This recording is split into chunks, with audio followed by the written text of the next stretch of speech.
Hello friends, welcome back to the ELECTROLEDGE where the knowledge makes effect.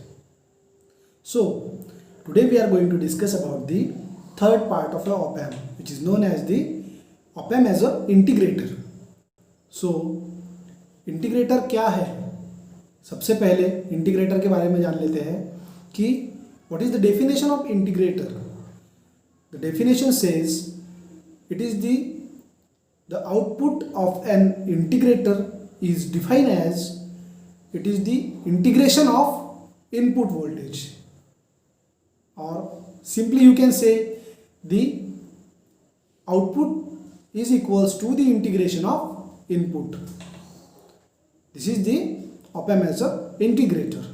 So we can see the mathematical expression for op-amp as an integrator. So first of all, this is the circuit diagram shown at the top. So what is in the circuit diagram now?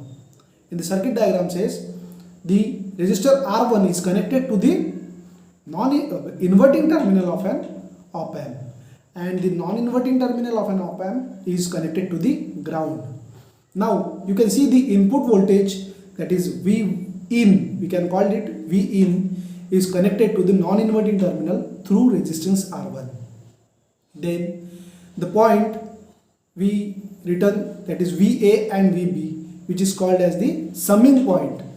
The voltage and across the summing point is equals to 0. Why it is 0?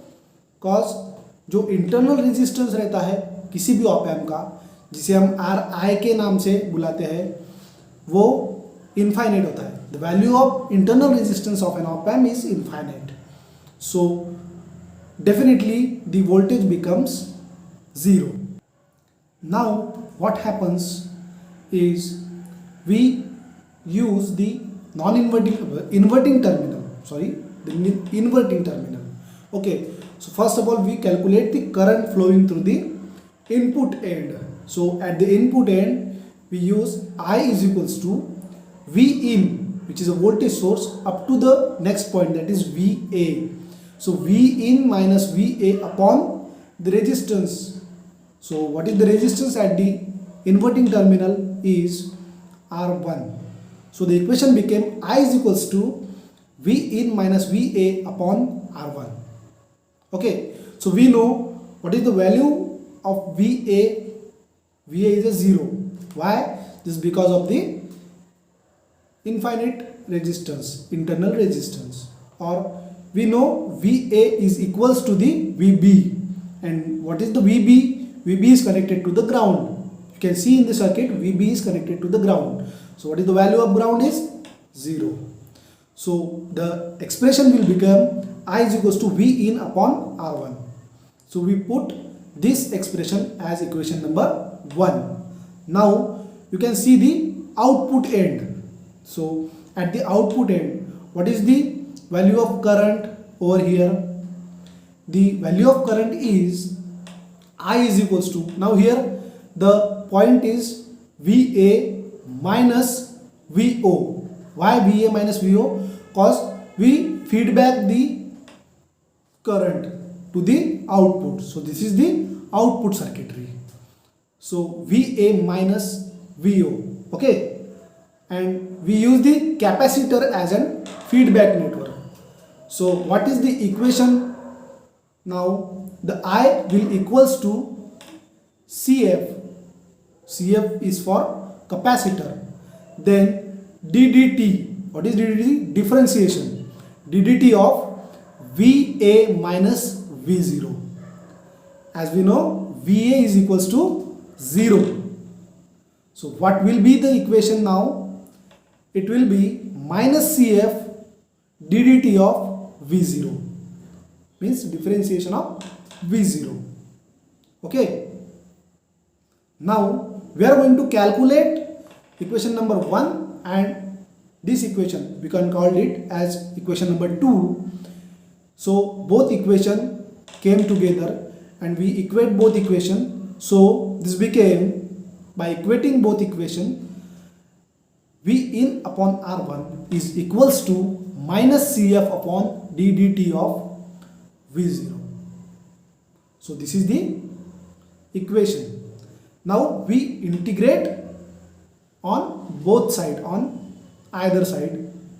So after integration, what happens here is the equation will become integration of 0 to t. We are using integration with respect to t over here. So the integration from 0 to t V in upon R1 is equals to minus CF integration of ddt of V0. So we know integration and differentiation came on the right side, so they both cancel each other, and after that the equation will become integration of 0 to t V in upon R1 is equals to minus CF into V0. Okay, so after calculating and taking the CF from right side to the left side, from multiplication to the